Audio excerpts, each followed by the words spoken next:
2011 ते 2021 या 10 वर्षात जनगणना व्हायला पाहिजे होती, राष्ट्रीय जनगणना.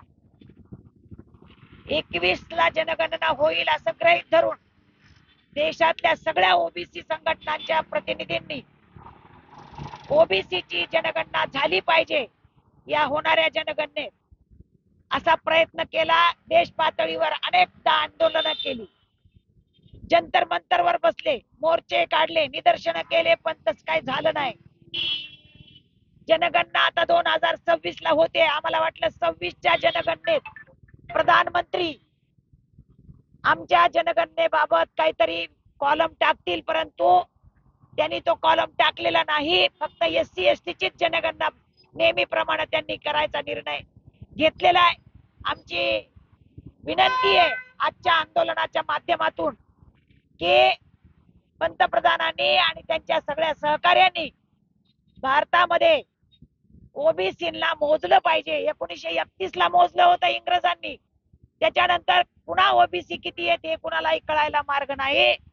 जेव्हा मोजलं होतं तेव्हा पाकिस्तान आणि बांगलादेश भारतात होते 31 ला. आता स्वतंत्र भारत आहे. आता स्वतंत्र भारतात नेमके आम्ही किती आहोत हे समजण्यासाठी आमची जनगणना ओबीसीची झाली पाहिजे ही नम्र विनंती आम्ही पंतप्रधानाला आजच्या दिवसाच्या निमित्तानं करत आहोत. वेळ प्रसंग आला तर देश पातळीवर हे आंदोलन आता आपापल्या ठिकाणी सगळेजण करतायत. आम्हाला जर तुम्ही जनगणना आमची केली नाही तर आम्हाला बहिष्कारासारखा निर्णय सुद्धा या जनगणनेबाबत घ्यावा लागेल.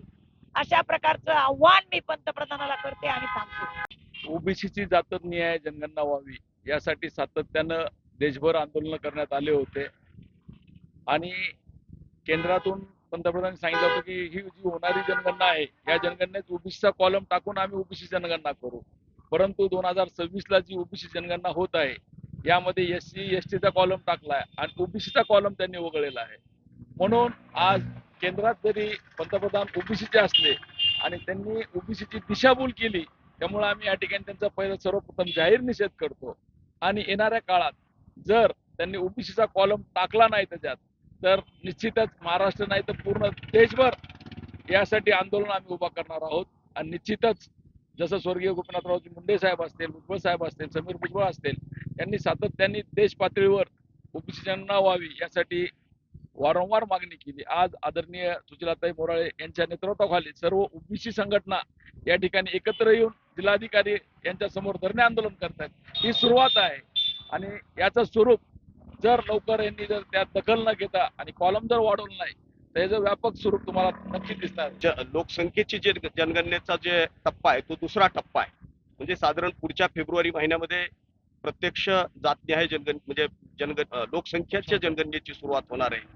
त्याच्या पूर्वीच त्या टप्प्यामध्ये जे फेब्रुवारी 27 मध्ये होणारा जो टप्पा आहे त्यामध्ये मात्र ओबीसीचा कॉलम असलाच पाहिजे. याच्यासाठी ओबीसीच्या ज्या चळवळीमध्ये काम करणाऱ्या वेगवेगळ्या ज्या संघटना आहेत या सर्व संघटना एकजुटीनं हे आंदोलन राज्यात आणि देशामध्ये अधिकतेनं तीव्र करण्याचा संकल्प आजच्या या धरणे सत्याग्रहाच्या निमित्तानं मोराळे त्यांच्या नेतृत्वाखाली आम्ही या ठिकाणी करतो.